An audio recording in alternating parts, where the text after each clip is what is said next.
10 అయిపోయినాయి. సో ఇక్కడికి అందరు రాక్షసులు అయిపోయినారు. ఇప్పుడు స్తుతి, ఇది నారాయణీ సూక్తం అని కూడా అంటారు. ఋషిరువాచ, ఋషి చెప్తున్నాడు ఏంటంటే, దేవ్యాహతే తత్ర మహాసురేంద్రే సేంద్రాసురావన్ని పురోగమాస్తాం కాత్యాయనీం తుష్టూరిష్టలాభాత్ వికాసి వక్త్రాబ్జ వికాసితాశ.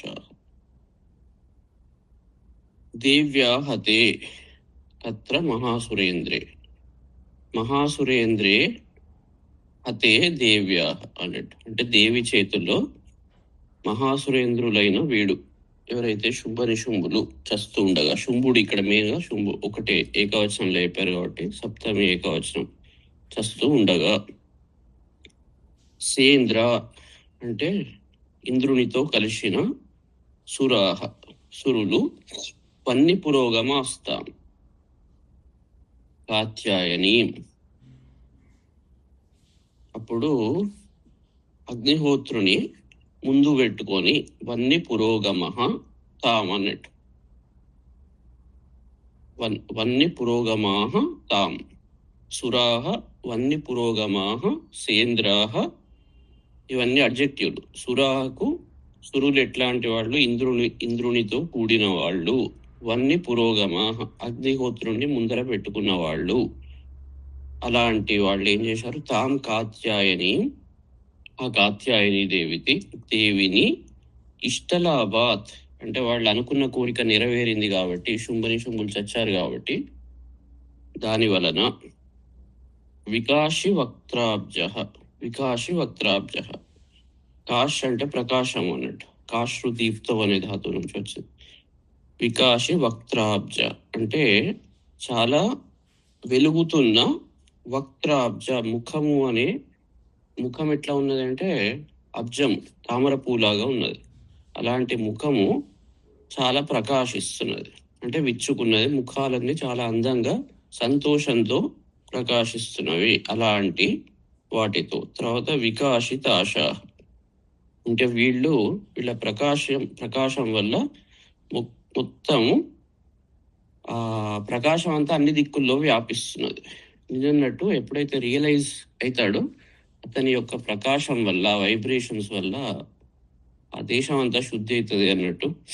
వాళ్ళ యొక్క ముఖం నుండి వచ్చే ఆత్మానందంతో మొత్తం అన్ని దిక్కుల్లో ఆ ప్రకాశం వ్యాపిస్తున్నది.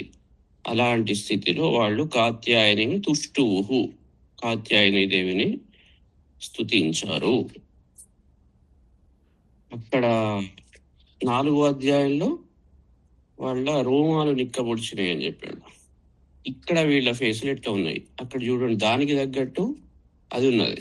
ఇక్కడ వీళ్ళు కాష్ అంటే జ్ఞానవంతులైనారు అనేది దీన్ని బట్టి మనం తెలుసుకోవాలి. అంటే ఇది జ్ఞానానికి సంబంధించిన కాండ, సరస్వతి మొత్తం. కాబట్టి అందరు రాక్షసులు అయిపోయినాక కాశీ అనే పదం అట్లనే వచ్చింది. ప్రకాశము, వీళ్ళు ప్రకాశవంతులైనారు.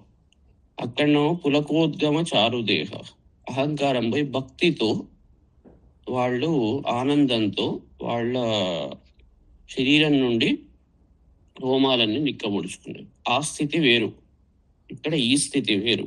ఈ స్థితి ఏంటి అంటే జ్ఞానంతో ప్రకాశిస్తున్నారు. తర్వాత అందుకే కాష్ అని 2 సార్లు వాడాడు ధాతువు.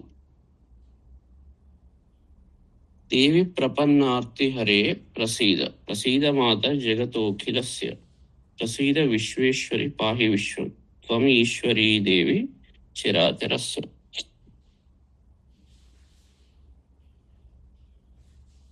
దేవి ప్రపన్నార్తి హరే అంటే ప్రపన్నులు అంటే శరణాగతులు. ఓ దేవి, శరణాగతుల యొక్క ఆర్తిని, వాళ్ళ కష్టాలను హరించే ఓ దేవి, ప్రసీద అనుగ్రహింపు, మమ్మల్ని అనుగ్రహింపు. మాతర్ అఖిల జగత మాత, నువ్వు ఈ సమస్త ప్రపంచానికి నువ్వు మాతవు. ప్రసీద విశ్వేశ్వరి, ఓ విశ్వేశ్వరి ప్రసీద. పాహి విశ్వం, ఈ విశ్వాన్ని పాహి రక్షించుము. త్వం ఈశ్వరీ దేవి చిరాచరస్య, చరాచరస్య ఈశ్వరి త్వం, నువ్వు ఈ మొత్తం చర అచర అంటే కదిలేవి, తర్వాత కదలనివి జడ పదార్థాలు, జడ పదార్థాలకు తర్వాత చైతన్యంతో కూడిన చరించే పదార్థాలకు, మనుషులు జంతువులు ఇవన్నీ అన్నట్టు. చర అచర ఈ మొత్తం రెండు రకాల పదార్థాలకు నువ్వు ఈశ్వరి, వాటిని కంట్రోల్ చేసేది అనివి. కాబట్టే నువ్వు ఈ విశ్వం దీన్ని పాహి రక్షించుము, దాంట్లో మేము ఒకళ్ళం కాబట్టి మమ్మల్ని రక్షించుము అన్నట్టు. ఆధారభూత జగతస్థం ఏక మహీస్వరూపేణ యతస్థితాసి అపాం స్వరూపస్థితయా త్వయైతత్ ఆప్యాయతే కృత్స్నం అలంఘ్య వీర్యే. ఆధారభూత జగతః త్వం ఏక, జగతః ఈ జగత్తు యొక్క ఆధారభూత, నువ్వు దీనికి అన్నింటికి గద్. జగత్ అంటే కదిలేది అన్నట్టు, మూవ్ అయ్యేది. మొత్తం ఈ మూవ్ అయ్యే ప్రపంచానికి అంత విశ్వానికి నువ్వు ఆధారభూత. త్వం ఏక, నువ్వు ఒక్కదానివి మొత్తం విశ్వానికి ఆధారభూతురాలివి. మహీస్వరూపేణ యతస్థితాసి స్థిత అసి, ఈ నువ్వు పృథ్వీతత్వంలో నిలిచి ఉంటావు. ఈ జగత్తుకంతా నువ్వు ఆధారభూతురాలివి, దానికి మహీస్వరూపేణ యతస్థితాసి. పృథ్వీతత్వం చేత భూతత్వం భూమి స్వరూపంతో ఏదైతే నిలిచి ఉన్నావో అది అన్నట్టు. అలాంటి ఈ జగత్తుకు నువ్వు ఆధారభూతానివి. అపాం స్వరూప స్థితయ, తర్వాత జల రూపంలో నువ్వు ఏదైతే ఉన్నావో అది కూడా నువ్వే. అపాం స్వరూప స్థితయ త్వయా ఏతత్ ఆప్యాయతే, అంటే జల రూపంలో నువ్వు ఆప్యాయతే, ఆప్యాయనం చేసుడు అంటే దాన్ని మంచిగా లాలించుడు. ఆప్యాయనం చేసుడు అంటే తడుపుడు అనుకోండి. నువ్వేంటి జలస్వరూపంతో ఏదైతే ఉన్నావో దాంతో త్వయా ఏతత్ ఆప్యాయతే, దాని చేత నువ్వు ఆప్యాయనం చేస్తావు అని చెప్తున్నాడు అన్నట్టు. తర్వాత ఆప్యాయతే, తర్వాత కృత్స్నం అలంఘ్య వీర్యే, నీ వీర్యత్వం ఏదైతే ఉన్నదో అలంఘ్యం అంటే నీ బలము అనంతము అన్నట్టు, దాన్ని లంఘించడానికి వీలు కాదు. నీ పరాక్రమము నువ్వు దీన్ని లంఘించడానికి వీలు కాదు. నువ్వేం చేస్తున్నావు? పృథ్వీ రూపంతో మొత్తం ఈ జగత్తుకు ఆధారభూతురాలు, అంటే కనబడే పృథ్వీతత్వం ఏదైతే ఉంటుందో అంతా నువ్వే. తర్వాత నువ్వు ఈ విశ్వాన్ని, పృథ్వీ రూపంలో ఉన్న విశ్వాన్ని జల రూపంతో నువ్వు పోషిస్తున్నావు. తర్వాత నీ వీర్యం ఏదైతే ఉన్నదో దాన్ని దాటలేనిది, దాంతో ఎవరు పెట్టుకోలేరు అన్నట్టు. త్వం వైష్ణవీ శక్తి అనంత వీర్య, తర్వాత వైష్ణవి శక్తి ఏదైతే ఉన్నదో అదే నువ్వే. త్వం అనంత వీర్య, అనంతమైన బలము కలిగిన దానివి. విశ్వస్య బీజం, ఈ మొత్తం విశ్వానికి నువ్వు బీజం. పరమా అసి, ఈ విశ్వస్య బీజం ఏదైతే ఉన్నదో అది పరమాతత్వం అంటే అన్నిటికన్నా అతీతమైన తత్వంతో బీజ రూపంలో ఉన్నావు అన్నట్టు. తర్వాత మాయా సమ్మోహితం, ఈ మాయ చేత నువ్వు మొత్తం ఏం చేస్తున్నావు అంటే మోహింపజేస్తున్నావు. మాయా రూపంలో ఈ సమస్త విశ్వాన్ని ఊహ వైచిత్యే చిత్తాన్ని నువ్వు భ్రమింపజేస్తున్నావు. విశ్వస్య బీజం పరమ అసి, అది నువ్వే అయి ఉన్నావు. తర్వాత మాయా రూపంలో మాయా సమ్మోహితం అసి, మాయా రూపం ఎందుకంటే సమ్మోహితం కోసం సమ్మోహింపజేస్తున్నావు. దేవి సమస్తం ఏతత్ త్వం వై ప్రసన్న భూమి ముక్తి హేతు. ఏతత్ సమస్తం, ఈ మొత్తం ఏదైతే ఉందో త్వం వై ప్రసన్న, నువ్వు ప్రసన్నమైతే భువి ముక్తి హేతు, అంటే ఈ లోకంలో ఈ ముక్తి హేతు, ముక్తికి కారణం నువ్వే అవుతున్నావు. ఒకటేమో అనంత వీర్యం, నీకు అనంతమైన బలం ఉన్నది. తర్వాత ఈ విశ్వానికి బీజ రూపంలో ఉన్నావు, పరమా రూపంలో ఉన్నావు, పరావిద్య రూపంలో ఉన్నావు. కానీ మాయాశక్తితో అందరినీ మోహింపజేస్తున్నావు. ఇది ఏదైతే ఉన్నదో ఈ మొత్తం నువ్వు ప్రసన్నమైనప్పుడు ఈ ప్రపంచంలో వాళ్లకు ముక్తి కలుగుతుంది. అంటే ఈ ముక్తికి, లోకంలో ముక్తికి కారణం నువ్వే అవుతున్నావు. నువ్వు ఎప్పుడైతే ప్రసన్నమైతే నీ మాయ తొలగిపోతుంది, జ్ఞానం వస్తుంది. వీళ్ళు ఆ స్థితిలో ఉన్నారు కాబట్టి ఇప్పుడు అదే చెప్తున్నారు. నువ్వు ప్రసన్నమైనావు కాబట్టి మాకు ఇలాంటి స్థితి వచ్చింది అని అంటూ అంతరార్థం. విద్యా సమస్తాస్తవదేవి భేద, స్త్రియ సమస్త సకల జగత్సు త్వయైకయా పూరితం అంబ ఏతత్ తాతే స్తుతి స్తవ్య పరాపరోక్తి. విద్యా సమస్త తవ దేవి భేద, ఈ మొత్తం ఏవైతే విద్యలు ఉన్నాయో, వేదాలు, శాస్త్రాలు, అన్ని విద్యలు ఏవైతే ఉన్నాయో, మంత్ర విద్య అన్ని తవదేవి భేద, అన్ని నీ యొక్క భిన్న భిన్న స్వరూపాలు. అదేంటి, ఇదేంటి, అపరాజిత ఏంటి, వారాహి ఏంటి, ఇన్ని రకాలుగా ఉన్నాయి. ఇవన్నీ ఏంటి అంటే అన్ని నీ స్వరూపాలే. తర్వాత స్త్రీయ సమస్త సకల జగత్సు, ఈ లోకంలో ఉన్న స్త్రీలందరూ కూడా అందరూ నీ అంశ స్వరూపులే. దేవి భాగవతంలో కూడా 9వ అధ్యాయంలో ఇదే చెప్తారు. ఏంది అంటే మొత్తం జగత్తులో ఉన్న స్త్రీలందరూ కూడా దేవి యొక్క అంశ స్వరూపాలే, అందరూ దేవి స్వరూపాలే. త్వయా ఏకయ పూరితం అంబయ ఏతత్, అంటే ఈ మొత్తం విశ్వం అంతా, ఈ మొత్తం విశ్వం ఓ అంబ నీతోనే పూరితం అయిపోయింది. అంటే నువ్వు తప్ప ఇక ఏదీ లేదు. ఈ మొత్తం విశ్వంలో నువ్వు తప్ప ఏం లేదు, నీతోటే నిండిపోయింది.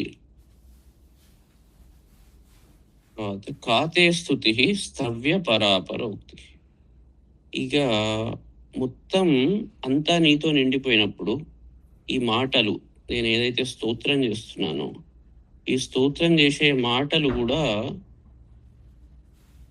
నీ నుంచి వచ్చినవే.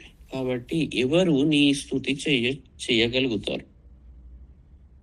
ఏదైతే ఈ స్తుతి ఉందో, తర్వాత ఆ మాటలు, స్తుతి దేని వల్ల ఏర్పడుతుంది? శబ్దాల ద్వారా ఏర్పడుతుంది. నువ్వు శబ్ద స్వరూపిణివి కాబట్టి నీ స్తుతి ఎవరు చేస్తారు, ఎవరు చేయగలుగుతారు? ఏదో చెప్తున్నాం, బాగా స్తుతి చేసాం, అద్భుతంగా చేసాం అని మనది మనం పొగుడుకుంటే లాభం ఏంటి? మేమేదో గొప్పవాళ్ళమని మేము అనుకుంటే మూర్ఖులం అవుతాం.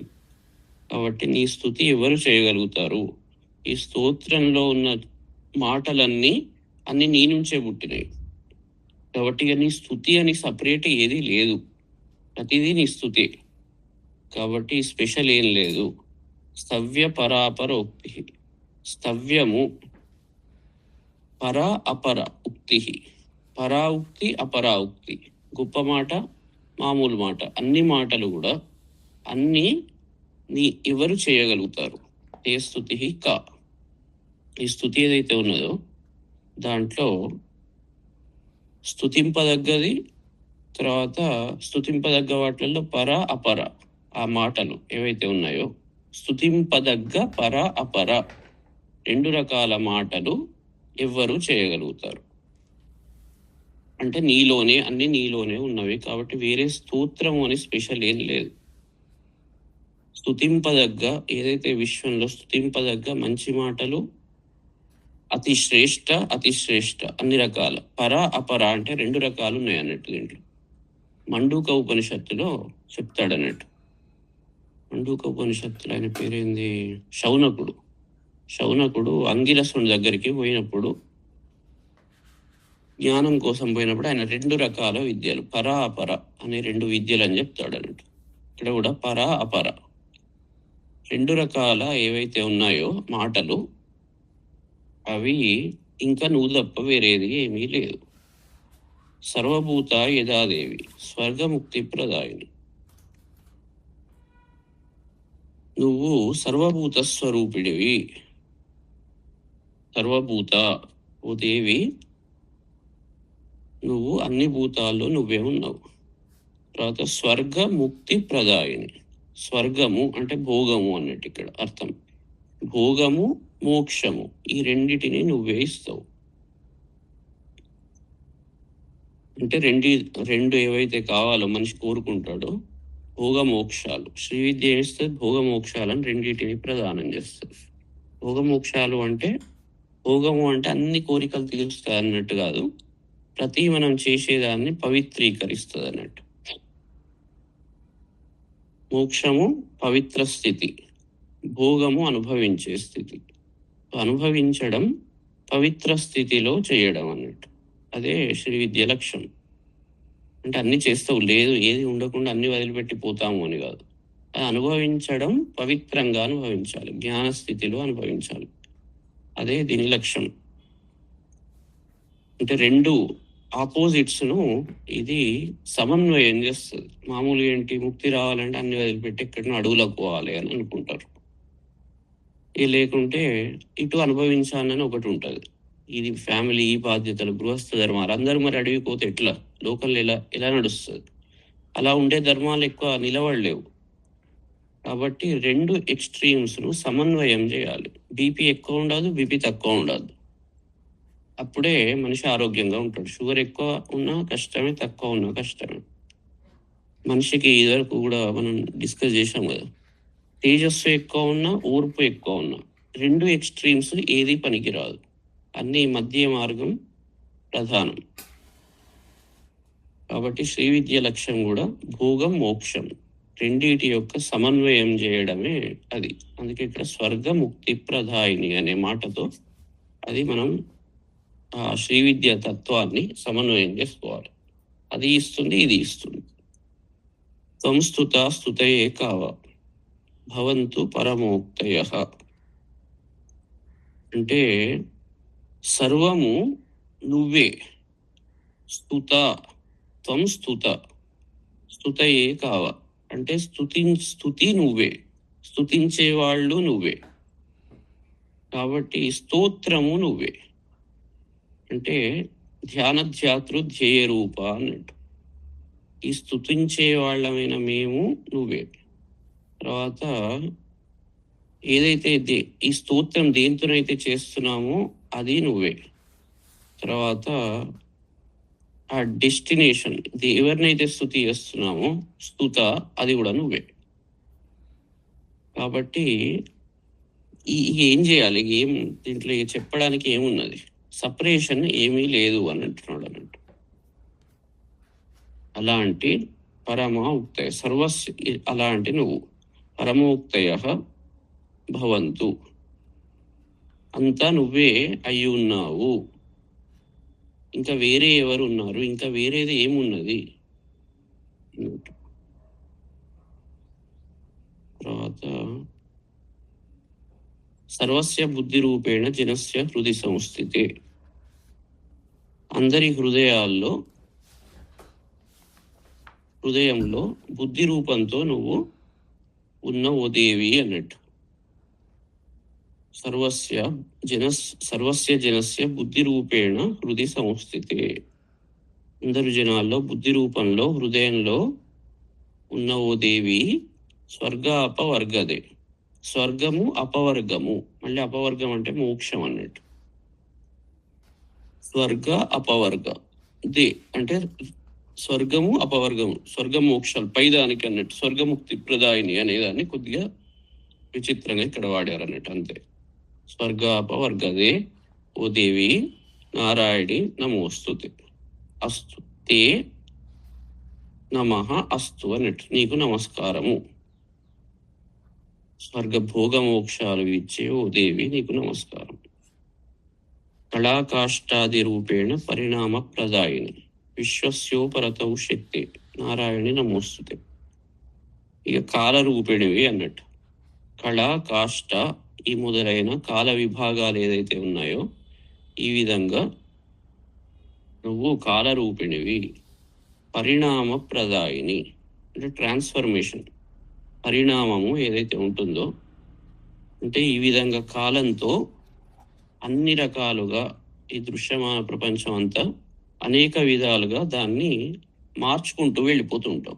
మనకు కనబడేది ఏది కూడా పర్మనెంట్గా ఉండదు. ఇల్లు ఏది చూడండి, మన శరీరమే మారుకుంటూ పోతూనే ఉంటుంది. మనస్సు అన్నీ కూడా ట్రాన్స్ఫార్మ్ అవుతుంటాయి. కాల రూపంలో నువ్వు అన్నిటిని ఏం చేస్తావంటే మార్చివేస్తుంటావు. అందుకే కళాకాష్టాది రూపేణ పరిణామ ప్రదాయం. అంటే కాల రూపంతో నువ్వు అన్నిటినీ మార్చివేస్తావు. ఏది ఫిక్స్ కాదు. సుఖము ఫిక్స్ కాదు, దుఃఖము ఫిక్స్డ్ కాదు. ఇప్పుడు ఇవాళ సుఖం ఉన్నది అంటే మళ్ళీ ఎప్పుడో దుఃఖం వస్తుంది అన్నట్టే. ఇప్పుడు దుఃఖం ఉన్నదంటే మళ్ళీ ఎప్పుడో సుఖం వస్తుంది. ఇది పర్మనెంట్, ఇది ఇట్లనే ఉంటుంది సుఖము అని చెప్పడానికి వీల్లేదు, దుఃఖం ఇట్లనే ఉంటుంది అని చెప్పడానికి వీల్లేదు. ఈ రెండు ఎప్పుడు కాలంతో మారుకుంటూ పోతాయి. తర్వాత అట్లనే విశ్వస్యోపరతౌ శక్తి నారాయణి నమోస్తుతే. ఉపరతి అంటే దాన్ని లయం చేయడం అన్నట్టు. విశ్వస్య ఉపరతౌ అంటే విశ్వము యొక్క లయము చేయగలిగే, సంహారము చేయగలిగే శక్తి నువ్వే. అంటే నువ్వేం చేస్తున్నావు? కాల రూపంలో ట్రాన్స్ఫార్మ్ చేసుకుంటూ విశ్వాన్ని లయం చేస్తున్నావు. లయం చేస్తున్నావు అంటే మామూలుగా చూస్తే ఈ లయం, ప్రళయం. తర్వాత కాల రూపంలో మనిషికి జ్ఞానం ఇచ్చి ఒక్కొక్కటి అప్గ్రేడ్ చేసుకుంటూ, ఒక్కొక్క లేయర్ అది చేసుకుంటూ మనిషిని ఉపరతి స్థితికి, ఉపరతి స్థితి అంటే మోక్ష స్థితికి పట్టుకపోతున్నావు. విశ్వస్యోపరతౌ శక్తి నారాయణి నమోస్తుతే. తర్వాత సర్వమంగళ మాంగళ్యే శివే సర్వార్థ సాధికే శరణ్యే త్ర్యంబకే గౌరి నారాయణి నమోస్తుతే. నువ్వు సర్వమంగళ మాంగళ్యే, అన్ని శుభాలకు నువ్వు ఎక్కువ శుభమైన, మిక్కిలి అన్ని శుభాల్లో శుభానివి అన్నట్టు. అన్ని శుభాలు ఏదో రాగానే మనం శుభం అనుకుంటాం, ఆ శుభాలలో నువ్వు శుభానివి. ఎందుకంటే నువ్వు మొత్తం విశ్వాన్ని అడ్జేసేదానివి, నీకు శుభాల్లో శుభానివి, అన్ని శుభాలే నీ నుంచి వస్తాయి. అని సర్వమంగళ మాంగళ్య శివే, ఓ శివే, శివస్వరూపురాలు అంటే ఆనందాన్ని ఇచ్చేది అన్నట్టు.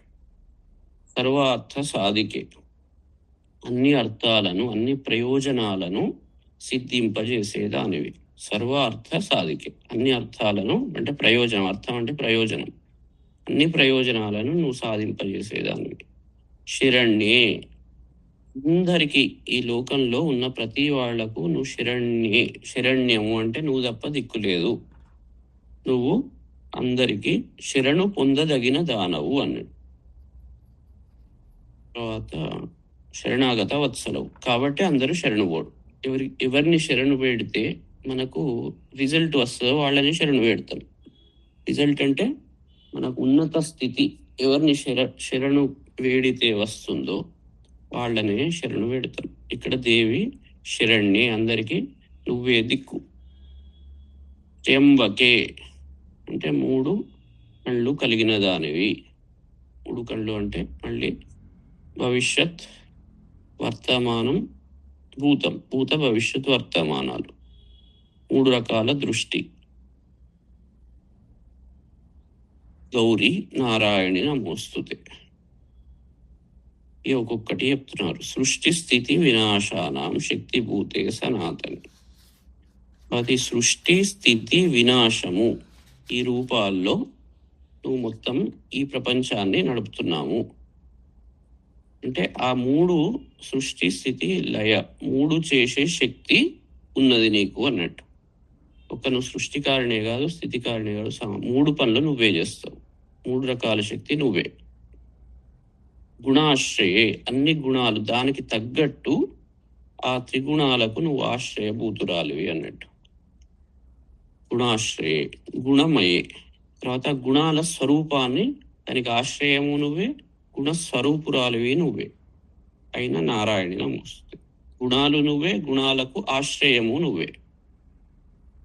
శరణాగత దీనార్థ పరిత్రాణ పరాయణి. శరణాగత, శరణు అని ఆగత, నీ దగ్గరికి వచ్చిన దీనులకు, ఆర్త, దీనులు ఆర్తులు, వాళ్ళ పరిత్రాణ, అన్ని వైపుల నుంచి వాళ్ళను రక్షించడానికి పరాయణే, నువ్వు ఎప్పుడు దాంట్లోనే నీ మనసు లగ్నము చేస్తావు అన్నట్టు. అంటే నీ దగ్గరికి శరణు అని ఎవరైతే వస్తారో దీనులు, ఆర్తులు, వాళ్ళని ఎల్లప్పుడూ రక్షించడంలోనే నీ మనసు ఉంటుంది. అదే నీ పనిగా. అలాంటి దానివి సర్వస్యార్తి హరేదేవి. అలాంటి స్థితిలో ఉన్నావు కాబట్టి, అది నీ రోల్ కాబట్టి, అందరి యొక్క సర్వస్య ఆర్తి హరే, అందరి యొక్క ఆర్తి అంటే బాధలను, హరే అంటే నాశనము చేయుము, తొలగించుము. ఓ దేవి, మా యొక్క బాధలను తొలగించు అన్నట్టు. ఓ నారాయణి నమోస్తుతే. హంసయుక్త విమానస్తే బ్రహ్మాణి రూపధారిణి పౌషాంబ క్షరికే దేవి నారాయణి నమోస్తుతే. హంసయుక్త విమానస్తే, హంసలతో కట్టబడిన విమానము యందు నువ్వు సంచరిస్తావు. దాని యందుండి బ్రహ్మాణి రూపధారిణి, బ్రహ్మశక్తి రూపాన్ని నువ్వు ధరించావు. కౌశాంబ క్షరికే దేవి అంటే నువ్వేం చేస్తావు, నీ ఆయుధం ఏంటి అంటే దర్భలున్న జలాల్లో దర్భ ఉండి దానితోటి, అదే నీ ఆయుధం. అంటే ఆ జలాన్ని చల్లి, అంటే నీ తపశ్శక్తితోటే నువ్వు ఆ రూపంలో శత్రు సంహారము చేస్తావు అన్నట్టు. అలాంటి నీకు నమస్కారము. బ్రహ్మ రూపంలో, బ్రహ్మాణి రూపంలో, బ్రహ్మశక్తి రూపంలో తపస్సు అనే శక్తిని ఉపయోగించి నువ్వు శత్రునాశనం చేయగలుగుతావు. అందుకే బ్రాహ్మణులకు శక్తి ఏంటి అంటే శాపశక్తి. వాళ్ళ అస్త్రం ఏంటి అంటే శాపం. వాక్యే వాళ్ళ శక్తి. వాళ్ళు ఏదో ఆయుధాలు బట్టి అది చేయరు. వాళ్ళు ఒకసారి నొచ్చుకొని ఒక మాట అన్నారు అంటే అది శాపంలాగా ఇదవుతుంది అన్నట్టు. అంటే వాళ్ళ మాటలే వాళ్లకు శక్తి అన్నట్టు. ఇక్కడ త్రిశూల చంద్రాహి ధరే మహావృషభ వాహిని మాహేశ్వరి స్వరూపేణ నారాయణి నమోస్తుతే. స్టెప్ అంటే తిట్లు అన్నట్టు, ఒక రకంగా శాపం. లోపల నుంచి బాధతో వచ్చే తిట్లు శాపము అన్నట్టు. వాళ్ళు మామూలుగా మాట్లాడినా, ఎవరైనా బ్రాహ్మణులని కాదు, ఏ వ్యక్తి కూడా బాధతో చేసే అది ధర్మయుక్తంగా చేసినప్పుడు అది శాపంగా పరిణమిస్తుంది అని అంటారు. అంటే బేసికల్గా కర్మ తయారవుతుంది. చేసిన పనికి తప్పు కర్మ చేసినప్పుడే అది శాప రూపంలో వాడిని లోపల నుంచి బాధ వస్తుంది. వచ్చినప్పుడు అది కర్మ రూపంలో వాడిని చుట్టుకుంటుంది. త్రిశూల చంద్రాహిధరే మహావృషభ వాహిని మాహేశ్వరి స్వరూపేణ నారాయణి నమోస్తుతే. త్రిశూల చంద్రాహిధరే, త్రిశూలము, చంద్రుడు, అహి అంటే సర్పం, ఈ మూడింటిని ధరించావు. ఎవరు? మాహేశ్వరి స్వరూపేణ, మాహేశ్వర శక్తి, మహేశ్వరుని యొక్క శక్తి ఏదైతే ఉన్నదో అదేం ధరించింది అంటే త్రిశూలము, చంద్రము, అహి సర్పము, మహావృషభ వాహిని, వృషభాన్ని ధరించి ఉన్న నీ రూపం ఏదైతే ఉందో అలాంటి దాంట్లో ఉన్న ఓ నారాయణి నమోస్తే. అంటే అందరిలో నువ్వే ఉన్నావు మళ్ళీ. అన్నిటికీ నారాయణి, విశ్వాన్ని నడిపే శక్తి అన్నట్టు.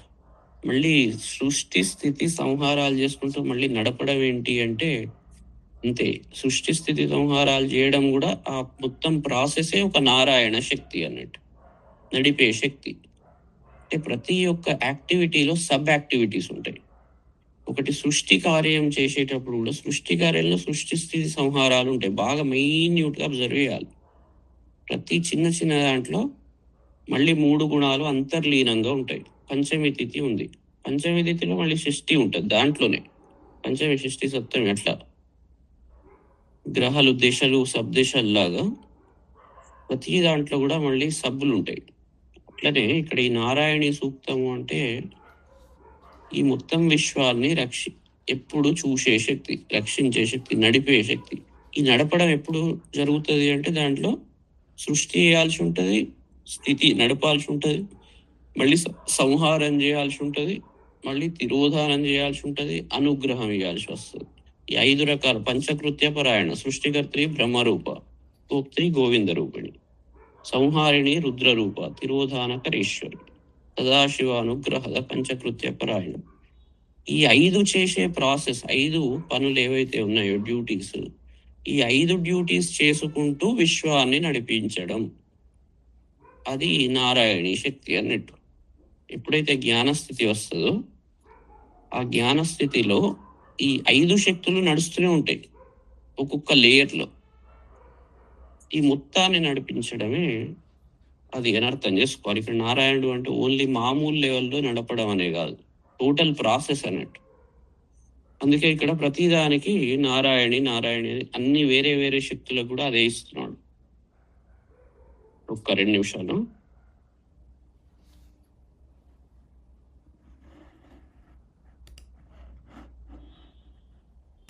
తర్వాత మయూర కుక్కుట వృతే మహాశక్తి ధరేనగే కౌమారీ రూప సంస్థాన్ని నారాయణి నమోస్తే.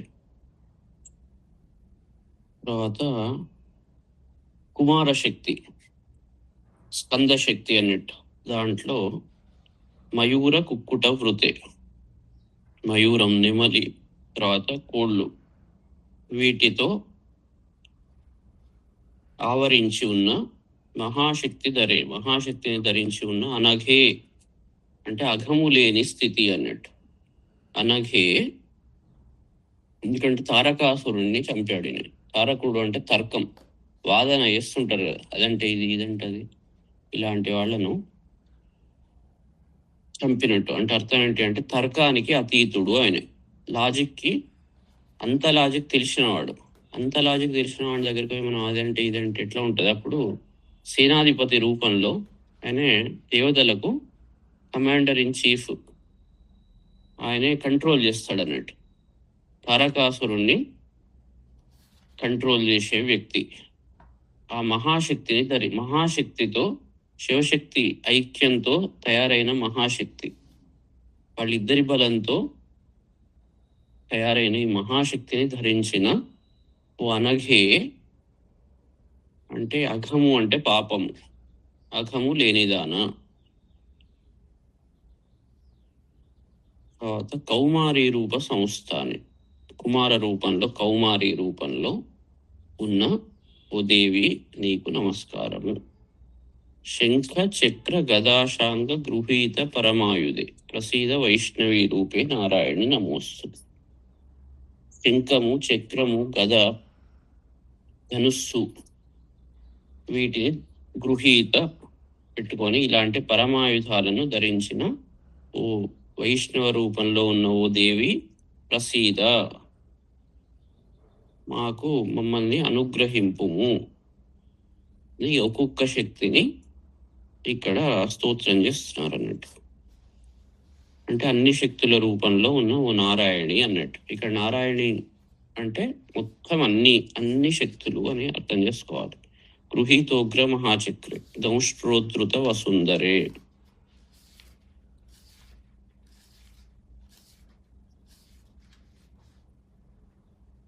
తర్వాత దీన్ని ఏమంటారంటే నారాయణి శక్తి అంటే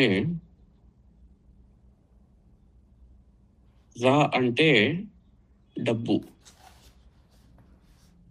రై అంటే డబ్బు అన్నట్టు. అర అంటే రా అంటే ధనము అన్నట్టు. అర అంటే ధనము లేకపోవడము, ధనము లేని స్థితి అర. నార అంటే లేని 2 నెగిటివ్స్ కొట్టుడు పోతే ఏమవుతుంది, పాజిటివ్ అవుతుంది. నారా అంటే డబ్బు కలవాడు, డబ్బుకు స్థానం. డబ్బు అంటే ధనము అంటే పైసలు అని కాదు, అన్ని శుభాలకు అన్నట్టు. ధనలక్ష్మి ఒకటే రూపంలో ఉండదు కదా, ధాన్యలక్ష్మి అన్ని రూపాల్లో ఉంటుంది. విద్యాలక్ష్మి, ధైర్యలక్ష్మి, అన్ని శక్తులు ఏవైతే ఉన్నాయో పాజిటివ్స్, శుభాలు, వాటన్నిటికీ అయన స్థానము ఉన్న శక్తి ఏదైతే ఉన్నదో నారాయణి శక్తి అన్నట్టు. అన్ని శుభాలకు ఈమె అయనము అని నారాయణ శబ్దం అట్లా మనం అది చేసుకోవాలన్నట్టు. నారాయణి అంటే మొత్తం నీలో ఉన్నాయి అంత శుభాలు. ఆ పదం మాట్లాడితేనే మనకు అది స్ఫురణలోకి రావాలి. అన్ని శుభాలు నీలోనే ఉన్నాయి. అన్ని ధనాలు, ఏమంటారు, అన్ని లక్ష్ములు అన్ని నీ దగ్గరనే ఉన్నాయి. అష్టైశ్వర్యాలు అన్ని నీ దగ్గరనే ఉన్నాయి. లాంటి వైష్ణవైంది గృహీతోగ్ర మహాచక్రే దంష్ట్రోద్ధృత వసుందరే వరాహ రూపిణి శివే నారాయణి నమోస్తుతే. తర్వాత చక్రాన్ని ఉగ్ర మహాచక్రే గృహీతోగ్ర మహాచక్రే దంష్ట్రోద్ధృత వసుందరే అంటే నువ్వు సుదర్శన ఉగ్ర మహాచక్రి అంటే ఉగ్ర మహాచక్రం ఏంది అంటే సుదర్శనం. ఆ సుదర్శనాన్ని ధరించి దంష్ట్రోద్ధృత వసుందరి అంటే ఈమె రూపం ఎట్లా ఉంటుంది? వారాహి రూపం, చేతిలో సుదర్శన చక్రం. దంష్ట్రోద్ధృత వసుందరి, నీ దంష్ట్రాలతో కూరలతో నువ్వు భూమిని ఎత్తి పట్టుకొని ఉన్నావు, భూమిని ధరిస్తున్నావు అన్నట్టు. నీ కూరలతో భూమిని ధరిస్తున్నావు. అందుకే వారాహి అంటే ఎవరు అంటే భూమాత అన్నట్టు అర్థం. దంష్ట్రోద్ధృత వసుందరి వరాహ రూపిణి శివే నారాయణి నమోస్తుతే. వరాహ రూపంలో ఉన్న ఓ దేవి. ఇక్కడ ఈ వరాహము అంటే ఏంటి? మళ్ళొక వర అహి అంటే గొప్ప అహి సర్పము అన్నట్టు, అంటే ఆదిశేషుడు అన్నట్టు. భూమిని ఆదిశేషుడు మోస్తాడు అని అంటారు. అట్లా కూడా ఈ శబ్దాన్ని మనం అది చేయొచ్చు. వరాహము అంటే గొప్ప సర్పము, అహి వర అహి. శ్రేష్టమైన సర్పం ఏంటి అంటే ఆదిశేషుడు మొదటి సర్పం, అందుకే శ్రేష్టం, అన్నిటికన్నా శ్రేష్టం. భూమిని ఆదిశేషుడు మోస్తాడు. ఆ రూపంలో నువ్వు భూమిని దంష్ట్రోద్ధృత నీ కూరలతో మోస్తున్నావు అంటే ఆదిశేషుడు ఏం చేస్తున్నాడు? భూమిని మోస్తున్నాడు కదా తన కూరలతో. అందుకే వరాహం అని చాలా మంది డిఫరెంట్ ఇమేజ్ చేస్తారు, కానీ ప్రతిదాన్ని చూసుకుంటూ పోతే చాలా గమ్మత్తు ఉంటుంది. ఇదంతా గట్లనే ఉంటుంది. శబ్దశాస్త్రము శ్యామల విద్య, ఇది చాలా విచిత్రంగా ఉంటుంది. ఒకదాని నుంచి ఉరుకుతూనే ఉంటుంది. ఇక మన ఇంట్రెస్ట్. వరాహ రూపిణి శివే నారాయణి నమోస్తుతే. నృసింహరూపేణ ఉగ్రేణ హంతుం దైత్యాన్ కృతోద్యమే త్రైలోక్య త్రాణ సహితే నారాయణి నమోస్తుతే. తర్వాత నృసింహ రూపంలో ఉగ్ర నృసింహావతారంలో దైత్యాన్ హంతుం కృతోద్యమే దానవులను చంపడానికి ఉద్యమించిన ఓ దేవి త్రైలోక్య త్రాణ సహితే. ఈ మూడు లోకాల్లో ఉన్న ఏదైతే బాధలు ఉన్నదో వాటిని నువ్వు దూరం చేసేదానివి. వాటి అందే నీ మనస్సు. అలాంటి ఓ నారాయణీ శక్తి నీకు నమస్కారం. తర్వాత కిరీటిని మహావజ్రే సహస్ర నయనోజ్వలే వృత్ర ప్రాణహరే చైంద్రి నారాయణి నమోస్తుతే. తర్వాత కిరీటాన్ని ధరించావు అంటే దాని అర్థం ఏంటంటే నువ్వు రాజస్వరూపంలో రాజు దీప్తో. ఇంద్రుడు దేవతలకు రాజు ఏం చేస్తాడు? నెత్తి మీద కిరీటం పెట్టుకుంటాడు. కిరీటిని అంటే నువ్వు రాజశక్తివి, రాజ్యలక్ష్మివి అన్నట్టు అక్కడ అర్థం. అట్లా తీయాలి. కిరీటిని అంటే కిరీటం పెట్టుకున్నావు, కిరీటం ఎందుకు పెట్టుకుంటారు అని మళ్ళీ క్వశ్చన్ పెట్టుకోవాలి. రాజ్యాభిషేకం అయినప్పుడు కిరీటం పెట్టుకుంటారు. కాబట్టి నువ్వు రాజ్యలక్ష్మివి.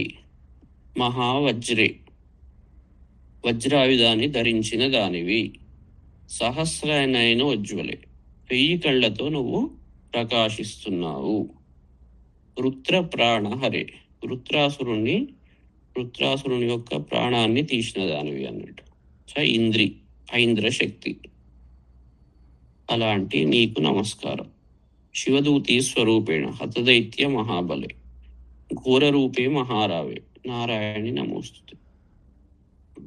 శివదూతి స్వరూపంలో హత దైత్య మహాబలే దైత్యుల యొక్క బలాన్ని హరించిన దానివి. ఇప్పుడు శివదూతి ఆ స్టోరీ వెనుక చూస్తే తన నాదంతో అందరినీ చంపింది. ఘోర రూపే మహారావే. నీ శబ్దంతోటే నువ్వు అందరిది తీవ్రమైన కంఠధ్వనితోటే నువ్వు అందరినీ చంపావు. అందుకే మహారావే. చాలా గొప్ప కంఠధ్వని కలిగిన నీకు నమస్కారము. దంష్ట్రా కరాళ వదనే శిరోమాల విభూషణి చాముండే ముండమథనే నారాయణి నమోస్తుతే. దంష్ట్రా కరాళ వదనే, ఈ కూరలతో భయంకరమైన ముఖము కలిగిన దానివి. ఇవి అందుకే ఏది కూడా ఈ అవతారాలు ఏవైతే ఉంటాయో ప్రతిది కూడా మన లోపల ఉన్న ఒక శక్తులు, దాన్ని ఈ రూపాల్లో వర్ణించారు. కానీ అంతరార్థాలు తెలుసుకోకుండా భయంకరం, ఆమె అబ్బా ఇట్లా ఉంటుంది అట్లా ఉంటుంది అని అంటే మనం చూడంగానే భయం అవుతుంది. మీ ముందర ఈ రూపంలో వచ్చింది అనుకోండి, ఊహించుకోండి, భయం కాదా? ఎవరికైనా భయం అవుతుంది, భయం కాదు అనే క్వశ్చనే లేదు. మరి దేవి భయపెడుతుందా? కాబట్టి అట్లా ఎప్పుడు దేవి మనలోనే ఉంటుంది. దేవోభూత్వ యజేదేవం నా దేవో దేవమర్చయేత్. మన లోపలనే ఉన్న శక్తిని, ఆ లక్షణాలను మనం అర్థం చేసుకొని మనం అది చేసుకోవాలి. లేకుంటే ఎట్లా ఉంటుంది అంటే అందరూ మా ఆమె భయంకరమైన రూపం, అరే తల్లి భయంకరంగా ఉంటుంది, లోపల నుంచి మనం రక్షించేది. భగవంతుడు ఫస్ట్ ఎక్కడ చూసుకోవాలి, వెతుక్కోవాల్సింది లోపల. బయట నాకు అక్కడ చూడాలి, ఇక్కడ చూడాలంటే ఇక్కడ కనబడతాడు. మొత్తం ప్రకృతి రూపంలో ఎక్కడైనా ఉంటాడు. మనం చూసుకోవాల్సింది లోపల. ఈ ప్రతి ఒక్క మాటను, ఎందుకంటే ఇది జ్ఞాన స్తోత్రం, బాగా అన్వయించుకోవాలి. ఆ దేవికి అది ఉన్నది కదా, ఈమె ఇది వేసుకున్నది కదా, ఆమె అది వేసుకున్నది కదా, ఎందుకు వేసుకున్నది ఏంది, సరే ఏదైనా వేసుకోవచ్చు, ఎటైనా పెట్టుకోవచ్చు, అన్ని రూపాలు ఆమెవే కాబట్టి ఏ ఒక్కొక్క ఎమోషన్లో ఒక్కొక్క పద్ధతిలో ఉంటుంది. అన్ని స్త్రీలు, సకల జగత్తు అందరూ స్త్రీ రూపంలో ఉన్నది, స్త్రీ శక్తి రూపంలో ఉన్నది అని అంటున్నాడు. అంటే మరి పురుష శక్తి రూపంలో లేదా అని ఇంకోళ్ళు అంటారు. ఈ క్వశ్చన్లన్నిటికీ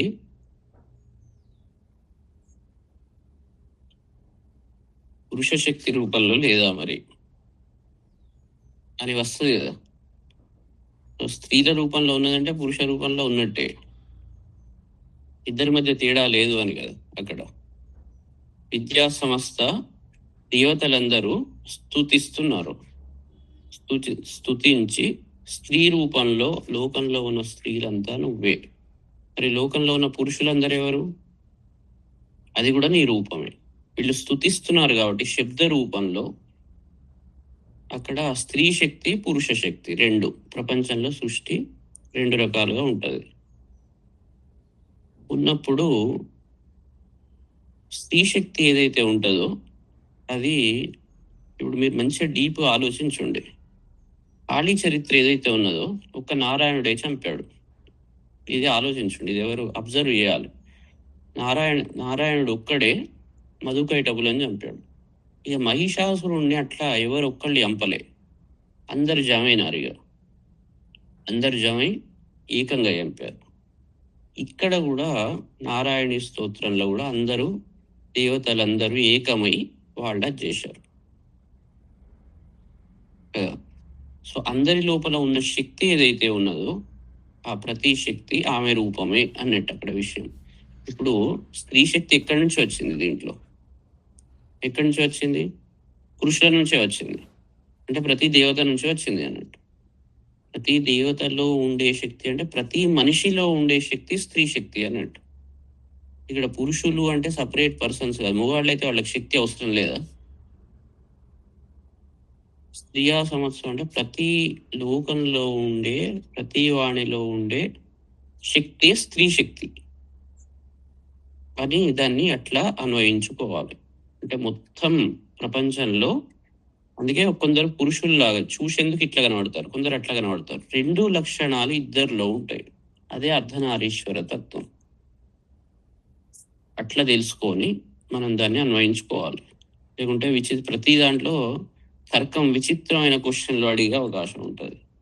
అందుకే తారకాసురుణ్ణి చంపాలంటే కుమారస్వామి అంటే ఆయన దగ్గర ఏముంటుంది? శక్తి ఆయుధం ఉంటుంది. శక్తి ఆయుధం ఏంటి? దాంట్లో ఎలా తయారైంది? పార్వతీ పరమేశ్వరులు ఇద్దరి తత్వంతో తయారైన ఆయుధం. కాబట్టి దాంతో మాత్రమే తారకాసురుణ్ణి సంహరించవచ్చు. అందుకే ఇవన్నీ ఇంటర్లింక్డ్ ఉంటాయి. దాన్ని అందుకే చదివినా కొద్దీ, ఆలోచించినా కొద్దీ కొత్త కొత్త ఆలోచనలు వస్తుంటాయి. లేకుంటే ప్రతిదాన్ని విచిత్రంగా తర్కం చేసే అవకాశం ఉంటుంది. దాన్ని వితండవాదం. వితండవాదం చేసేవాడు అన్నీ దేన్నో తప్పు పడుతుంటాడు. తప్పు పట్టడానికి ఏం లేదు. వాడి దృష్టికోణాన్ని బట్టి ఉంటుంది. ఒక వ్యక్తి ఎప్పుడైతే మనను మంచిగా, వాడి భావం మంచిగా ఉంటే మనం ఏ పని చేసినా వాడికి మంచిగా కనబడుతుంటది. ఇక భావం మంచిగా లేదనుకోండి, ప్రతి దాంట్లో ఏదో మిస్టేక్స్ ఐడెంటిఫై చేస్తుంటారు ఇన్ జనరల్ కదా. ఈ ప్రధాన భావం చాలా ఇంపార్టెంట్. ఇక్కడ దీని మీద భావం సరిగ్గా ఉంటే అన్ని అందంగా ఉంటాయి. అన్నిటిని మీరు మంచిగా సమన్వయం చేయగలుగుతారు. దేవతా భక్తి ఉన్నప్పుడు ప్రతిదాన్ని అందంగా సమన్వయం చేస్తారు. ఇప్పుడు ఎవరైనా తప్పు ఉంటే పలానా వాడు తప్పు, నా కొడుకు అది చేశాడు, చేస్తాడు, ఎట్లనే వాడు మంచి చేస్తాడు, కానీ వాడు ఆ దృష్టితో వేయవచ్చు అని ఏదో చెప్తారు మీరు కదా. సపోర్ట్ చేస్తారు అన్నట్టు. ఎందుకు సపోర్ట్ చేస్తారు అంటే మీ భావం అక్కడ శుభంగా ఉన్నది. లేకుంటే భావం సరిగ్గా లేకుంటే ఫాల్ట్ ఫైండింగ్ చేస్తారు, అంతే కదా. అట్లనే ఇక్కడ కూడా వాడే ప్రతి దాంట్లో ఒక లాజిక్తో వాళ్ళు వాడతారు.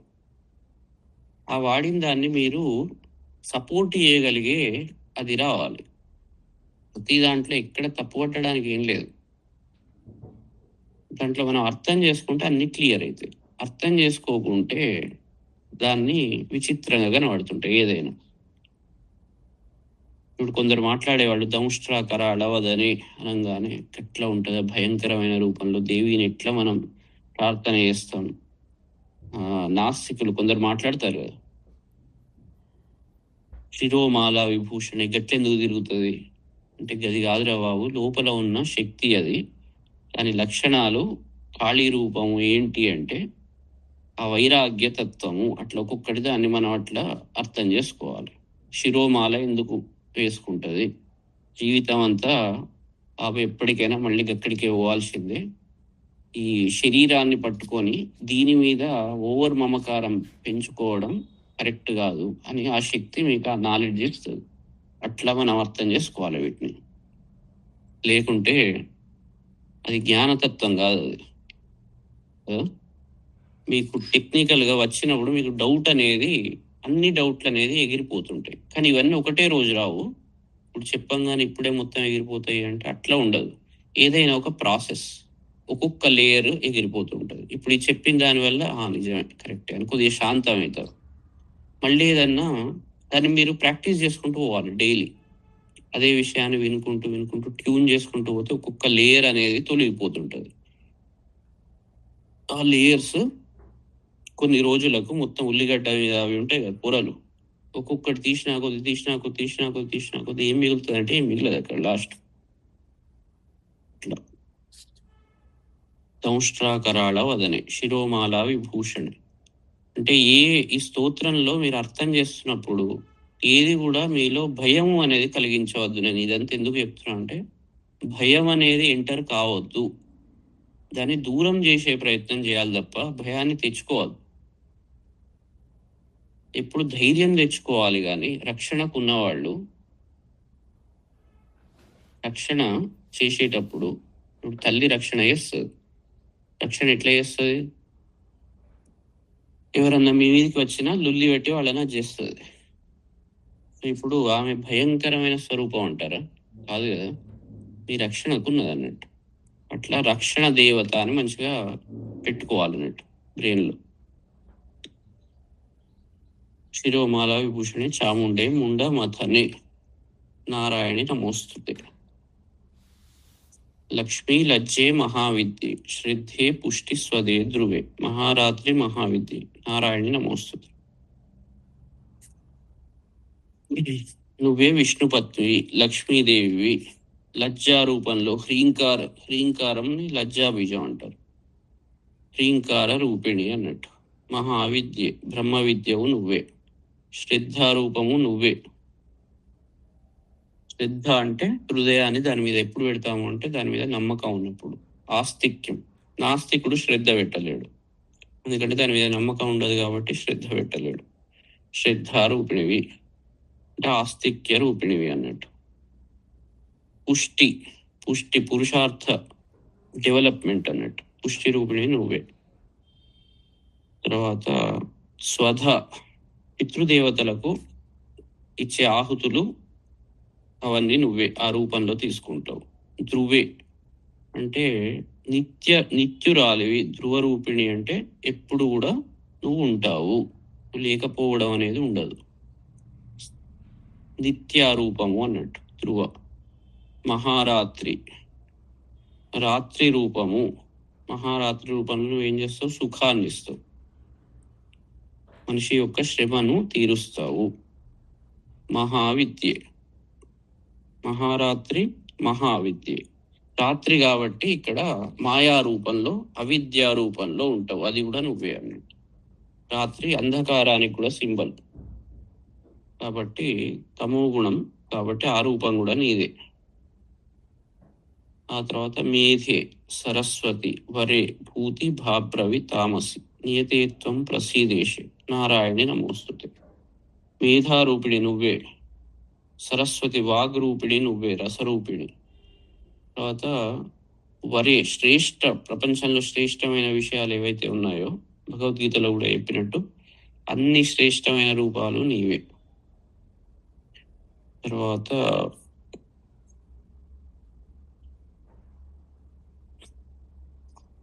భూతి అంటే ఏదైతే ఉందో అవన్నీ, ఐశ్వర్యము అన్నట్టు.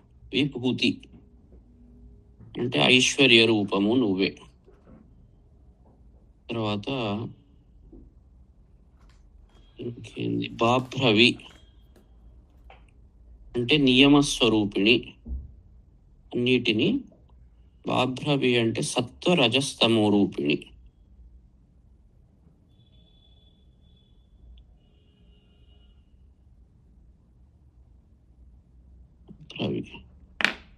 ఈ పదాన్ని ఇంకా మంచిగా చూడాలి.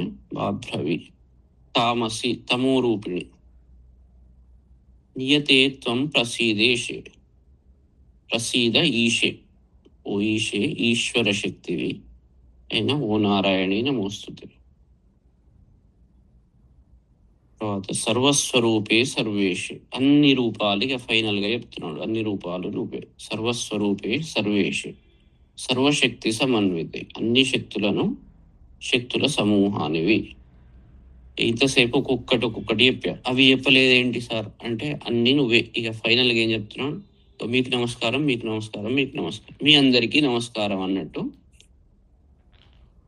అన్ని రూపాలు నువ్వే అని ఫైనల్ గా కంక్లూడ్ చేస్తున్నాడు. చేసి భయేభ్యస్త్రాహినో దేవి. భయేభ్య అంటే భయాల నుండి, అన్ని రకాల భయాల నుండి. నహ త్రాహి, మమ్మల్ని రక్షించుము. ఓ దేవి, ఓ దుర్గే. దుర్గా రూపము అంటే ఇక్కడ అందరి స్వరూపాలు అన్నట్టు. దుర్గేదేవి నమోస్తుతే. ఏతత్తే వదనం సౌమ్యం, లోచనత్రయభూషితం. ఎవరి యొక్క ముఖము సౌమ్య రూపంలో ఉండి, లోచనత్రయ భూషితం, 3 కళ్ళ రూపంలో ఉన్న, 3 కళ్ళతో అలంకరింపబడ్డ సౌమ్య రూపము ఎవరైతే ఉన్నారో అది పాతున సర్వభీతిభ్య, మా యొక్క భయాల నుండి అది పోగొట్టుగాక, భయాలను పోగొట్టుగాక. కాత్యాయని నమోస్తుతే అంటే ఈ కాత్యాయని రూపం ఎలా ఉన్నది అంటే సౌమ్య రూపం, ముఖము చాలా సౌమ్య రూపంలో ఉన్నది కాబట్టే భీతిభ్య, భయాల నుండి అది పోగొడుతుంది. అంటే చూసేందుకు భీతి గొల్పకూడదు. ఇంతకుముందు భయాలు, అవి ఇక్కడ భీతి అంటే లోపల ఉన్న భయాలను ఆమె అన్ని రూపాల్లో, దుర్గాదేవి మనకు శత్రు సంహారం చేసి, మనలో ఉన్న ఫాల్ట్స్ ఏవైతే ఉంటాయో వాటన్నిటిని నాశనం చేసి, మనకు ఆ భయం ఎక్కడి నుంచి వస్తుంది అంటే సపరేషన్ వల్ల వస్తుంది. ద్వైత భావనతో భయం ఉత్పన్నం అవుతుంది. కాబట్టి దాని నుండి దుర్గాదేవి రక్షించుగాక అని అక్కడ చెప్పి, ఇక్కడ భీతులు అన్ని రకాల వాటి నుండి, ముఖం చూడడానికి కూడా ప్రతిదీ అందంగా ఉన్నప్పుడు, అందంగా ఏదైనా దాన్ని చూసుకుంటాము, ఆలోచిస్తాము, ఏదైనా విషయాన్ని దాంట్లో మంచి ఉన్నది అనుకున్నప్పుడు మనస్సు ప్రశాంతంగా ఉంటుంది. దాంట్లో ఏదో ఉన్నది అనగానే కథ మనసు డిస్టర్బ్ అవుతుంది. కాబట్టి సౌమ్య రూపంతో అందుకే ఆమెను ధ్యానం చేయాలి. జ్వాలాకరాళం జ్వాలాకరాళం అత్యుగ్రం అశేషాసుర సూదనం త్రిశూలం పాతునో భీతేర్ భద్రకాళిన మోస్తుతే. భద్రకాళి, ఓ భద్రకాళి, ఏదైతే త్రిశూలం ఉన్నదో నీ యొక్క త్రిశూలము అది ఎట్లా జ్వాలాకరాళం అంటే చాలా భీకరమైనది, అగ్నిజ్వాలలాగా భీకరమైనది. అత్యుగ్రం చాలా ఉగ్రమైనది. అశేష అసుర సూదనం అంటే శేషం లేకుండా, అశేషం అంటే శేషం లేకుండా అన్నట్టు. అందరూ అసుర సూదనం, అందరూ అసురులను చంపేది అన్నట్టు. అంటే త్రిశూలం ఉన్నది అంటే అది ఎవరిని వదిలిపెట్టేది, దాంతో ఏది సాధ్యం కాదు అని లేదు అన్నట్టు. భద్రకాళి యొక్క త్రిశూలంతో ఎవరినైనా ఆమె చంపగలదు. అలాంటి త్రిశూలము మమ్మల్ని రక్షించుగాక, మా భయాల నుండి అది రక్షించుగాక. హినస్తి దైత్య తేజాంసి స్వనేనాపూర్య యా జగత్ సా ఘంట పాతునో దేవి పాపేభ్యో న సుతానివ. దైత్య తేజాంసి హినస్తి స్వనేన ఆపూర్య, ఏదైతే ఘంట ఉన్నదో అది దాని యొక్క శబ్దంతో ఈ మొత్తం జగత్తునంతా నింపి దైత్య తేజాంసి రాక్షసుల తేజాన్ని హినస్తి నాశనం చేస్తుందో అలాంటి ఘంట మమ్మల్ని రక్షించుగాక. ఓ దేవి మమ్మల్ని రక్షించుగాక. పాపాల నుండి, పాపేభ్యో అంటే పాపాల నుండి, సుతాన్ ఇవ మమ్మల్ని పిల్లలలాగా, తల్లి పిల్లల్ని ఏ విధంగానైతే రక్షిస్తుందో, పాపాల వైపు పోకుండా మంచి వైపు పట్టుకపోతుందో ఆ విధంగా నీ ఘంటానాదంతో మమ్మల్ని రక్షించుము, నీ శబ్దశక్తితో రక్షించుము అన్నట్టు. తర్వాత అసురాసృగ్వ సాపంక చర్చితస్తే కరోజ్వల శుభాయ ఖడ్గోభవతు చండికే త్వాం నతావయం. అసృక్ అంటే, అసృక్ అంటే రక్తం. ఈ రాక్షసుల యొక్క రక్తంతో, తర్వాత వస, అసృక్ వస అంటే వస అంటే వాళ్ళ యొక్క దీన్ని ఏమంటారు, ఆ మాంసం లోపల ఇది కొవ్వు, రాక్షసుల యొక్క రక్తము, కొవ్వు, దీనితో పూయబడిన చర్చిత అంటే పూయబడిన, ఆ యొక్క పంకంతో పూయబడిన ఏంది అంటే ఖడ్గ అన్నట్టు. ఆ ఖడ్గం ఎట్లాంటిది అంటే అసురుల యొక్క రక్తము, కొవ్వుతో పూయబడి కరోజ్వల నీ చేతిలో ప్రకాశిస్తున్నది. అలాంటి దానితో అది ఏం చేయగాక అంటే మాకు శుభము కొరకు ఉండుగాక అన్నట్టు. అంటే మా యొక్క శుభాన్ని కోరుతూ ఆ ఖడ్గము ఉండుగాక. చిండికే త్వాం నతావయం, అలాంటి నీకు నమస్కారం చేస్తున్నాను. ఈ ఖడ్గం ఏంటి అంటే జ్ఞాన ఖడ్గం అన్నట్టు. అన్నిటిని కోసిపడేస్తుంది, దేనికది విచ్చిపడేసి అజ్ఞానాన్ని ఖండించే ఖడ్గం. ఎప్పుడైతే జ్ఞాన ఖడ్గం ఉంటుందో మనం రక్షించబడతాం. అది అసురులు, దుష్ట రాక్షసుల యొక్క రక్తం. అక్కడ రక్తము అంటే దాని ఆ రాక్షస తత్వాన్ని ఖండించే శక్తి అన్నట్టు. దానిలో ఉన్న ఏదైతే నెగిటివిటీ ఉంటుందో అదంతా వెళ్ళిపోతుంది. ఖడ్గం మన దగ్గర ఉండాల్సింది ఏంటి, జ్ఞాన ఖడ్గము అన్నట్టు. ఎక్కడ నెగిటివిటీ ఉంటుందో దాన్ని కోసేయాలి, ఆ థాట్స్ని కోసేయాలి. అప్పుడే మంచి థాట్ కరెక్ట్గా వస్తుంది. అది వస్తుంది, నాకు ఇట్లా వస్తుందండి అంటే అట్లా వచ్చేది కరెక్ట్ కాదు, దాన్ని తీసేయాలి అని అర్థం చేసుకోవాలి. ఒకటి ఏదో థాట్ వస్తున్నది, బాగా ఆలోచించాలి, ఇది మరి కరెక్ట్గా లేదు కదా, ఎప్పటి నుంచో వస్తున్నాయి అంటే అప్పటి నుంచి వస్తుంటాయి. ఇప్పుడు జ్ఞాన ఖడ్గంతో దాన్ని మనం కోసేయాలి, దాన్ని దూరం చేయాలి.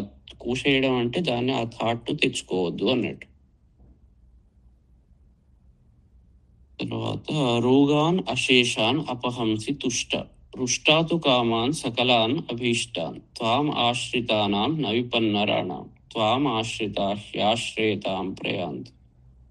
రోగాన్ అశేషాన్ అపహంసి తుష్ట.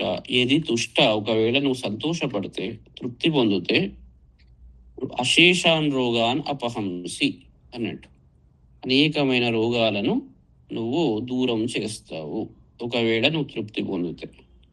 రుష్టాతు కామాన్ సకలాన్ అభీష్టాన్.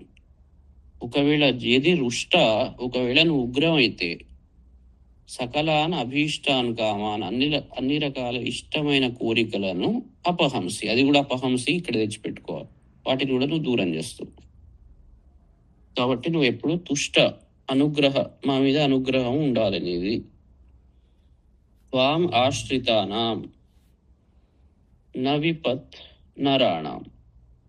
నరాణాం త్వాం ఆశ్రితానాం నరాణాం, నిన్నెవరైతే ఆశ్రయించిన మనుషులు ఉంటారో వాళ్లకు విపత్తులు ఉండవు అన్నట్టు.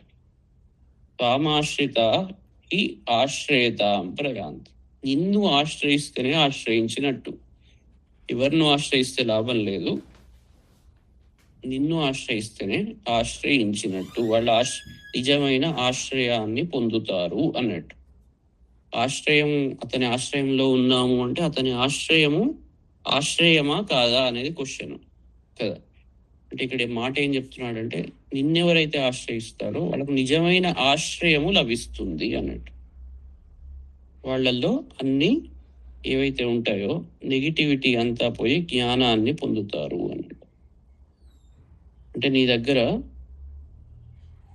కపటం లేకుండా వాళ్ళు నీ దగ్గరికి రావాలి. వచ్చినప్పుడు ఇక్కడ దేవీ శక్తి అంటే తెలిసిందే కదా, మళ్ళీ మళ్ళీ చెప్పాల్సిన అవసరం లేదు. ఆ బ్రహ్మశక్తి, ఆమెను ఎవరైతే ఆమె దగ్గరికి పోతారో ఇక మళ్ళీ వేరేవేవి రావు వాళ్లకు. ఎందుకంటే జ్ఞానం వచ్చాక వాళ్లకు బాధలు అనేది, భయము అనేది ఉండదు. నభిభేతి కదాచనేది, అలాంటి నెగిటివ్స్ ఏవి రావు. వస్తున్నవి అంటే ఇంకా రాలేదు అన్నట్టు.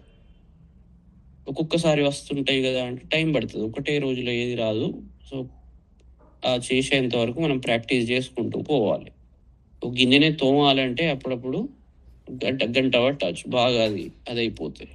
మన లోపల ఉన్న అజ్ఞానాన్ని తోమాలంటే జన్మల నుంచి వచ్చింది, రోజు ప్రాక్టీస్ చేసుకుంటూ పోతేనే అది ఒక్కొక్క లేయర్ విడిపడుతుంది. ఎప్పుడైతే అది వస్తుందో అది నిజమైన ఆశ్రయము అయిపోతుంది అన్నట్టు. దానికి మళ్ళీ నిరాశ్రయులము కాలేము. నిరాశ్రయులు అంటే ఆధారం లేని వాళ్ళు. ఆధారం లేకుంటే భయం ఉంటుంది, బాధలు ఉంటాయి, ఇవన్నీ ఉంటాయి. ఈమెనే నిజమైన ఆశ్రయము అని ఇక్కడ చెప్తున్నాడు. తర్వాత లాస్ట్ ఒకటి చెప్పి దీంట్లో రేపు చూద్దాం. ఇది పెద్ద చాప్టర్, మిగిలిన తర్వాత చిన్నగానే ఉంటుంది.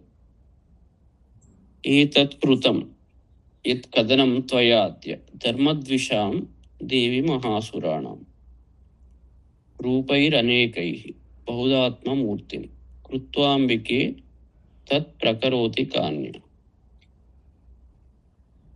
ఏతత్కృతం యత్ కథనం త్వయా అద్య, ఇది ఏదైతే అద్య అంటే ఇప్పుడు, త్వయా నీ చేత, యత్ కథనం కృతం, ఈ యుద్ధం ఏదైతే జరిగిందో, ఇంతసేపు ఈ యుద్ధం ఏదైతే చేశావో, ధర్మద్విషాం మహాసురాణం, ధర్మద్వేషులు వీళ్ళందరూ, ధర్మద్వేషులైన ఈ అసురులతో నువ్వు ఏదైతే యుద్ధం చేశావో, ఎట్లా చేసావు? రూపై అనేకై బహుధాత్మమూర్తి, అనేకమైన రూపాలు, అనేక రూపాలు ధరిస్తూ ఈ ధర్మద్వేషులైన రాక్షసులతో వాళ్ళను చేసి నువ్వు వాళ్లను సంహరించావు.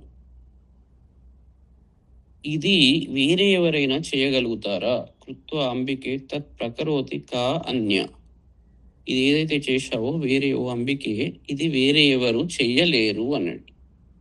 ఈ పని వేరే ఎవ్వరు కూడా, ఏ దేవత కూడా చేయలేదు, అది నువ్వు మాత్రమే చేయగలుగుతావు. ఇన్ని రూపాలను ధరించి నువ్వు సంహరించావు అది ఈ పని ఎవరు చేయలేరు. యాక్చువల్లీ ప్రతి మాటలో అందుకే అసలు తత్వం తెలిసినాక అన్నీ అర్థమవుతుంటాయి. కానీ అది చెప్పేది కాదు. వాక్కుకు దీనికి అది బియాండ్. లేకుంటే ఎన్ని చెప్పినా కూడా తిరుగుతుంటది తప్ప హై క్లారిటీ రాదు. హై క్లారిటీ రావాలంటే కంపల్సరీ మనం సాధన చేయవలసిందే అన్నట్టు. ఇది గుర్తుపెట్టుకోండి. దాన్ని ఒక విషయాన్ని వర్ణించేటప్పుడు ఏదో చెప్పా, హిమాలయాల గురించి వర్ణిస్తున్నా అనుకుందాం. అట్లా ఉంటుంది, ఇట్లా ఉంటుంది, ఇట్లా ఉంటుంది. అన్ని పీసెస్ అన్నీ యాడ్ అవుతుంటాయి. కొంత ఒక ఐడియా వస్తుంది. అందుకే ఇది అపరా విద్యతో పరా విద్యను పరిపూర్ణంగా చెప్పలేమన్నట్టు. చాలా మ్యాక్సిమం చెప్పేందుకు ఏదో ట్రై చేసుడే తప్ప అది కరెక్ట్గా తెలియాలి అంటే మనము దాన్ని అనుభవించాలి. అనుభవించినంత వరకు ఏ విషయం కూడా అది ఎట్లా అంటే అపరిపూర్ణం. అందుకే ప్రతివాడు చాలా సింపుల్ ఏంటి అంటే ఒక మంచి సింపుల్ టర్మ్స్లో చెప్పానంటే ఇవన్నీ ముఖ్యంగా వినయం ఉండాలి. అది మిస్ అయింది అంటే మనం నెగిటివ్ వైపుకు వెనుకకు వస్తున్నట్టు, మొదటి మూల స్థానం నుంచి వెనుకకు పోతున్నట్టు. ఆ వినయం ఎట్లా వస్తుంది అంటే గురువు భగవంతుని దగ్గర ఎప్పుడూ వంగి ఉండాల్సిందే, వేరే ఆప్షన్ లేదు. అది ఉండాలి.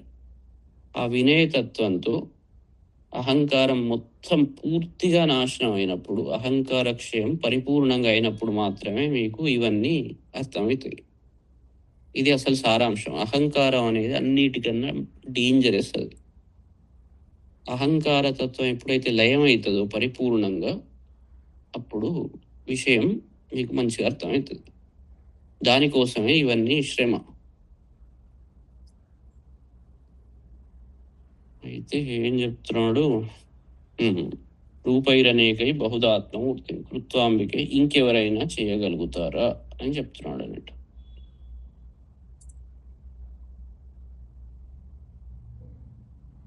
ఇక మిగిలినవి రేపు చెప్పుకుందాం.